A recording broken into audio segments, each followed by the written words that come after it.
The effort continues to identify remains found in the Maui fires. And now the question is, how many houseless people died in the fires, and how do we identify them? KITV4's Sheila Kabir spoke to a forensic anthropologist. She is live on what we need to know. Diane, Dr. Robert Mann from the University of Hawaii has been working in a morgue on Maui to help piece together the remains rescue officials are finding. He says identifying bones and other remains are difficult in this disaster because there were high-speed winds and intense fires, pushing evidence hundreds of feet away. And some of those people killed may have been homeless, making it much more difficult to identify their remains.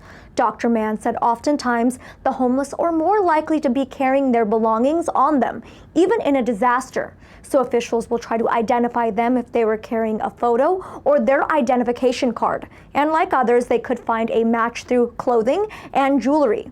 Dr. Mann said their goal is to identify everybody who died in the fires and putting extra effort for those who were unsheltered.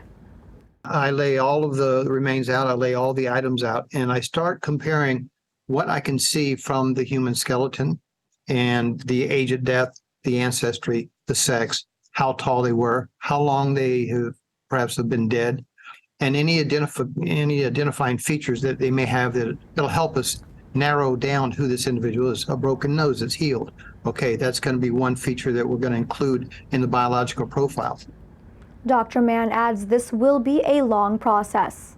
And according to the Point in Time report, earlier this year, 113 unsheltered individuals in Lahaina were accounted for in January.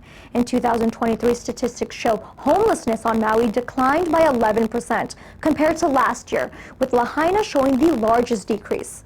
One of the reasons the drop in numbers, the county has more housing for unsheltered people. One Lahaina shelter, Kahale e Kaola, reported its 78-unit center was completely burned down, resulting in 140 displaced residents. Sheila Kabir, KITV4 Island News.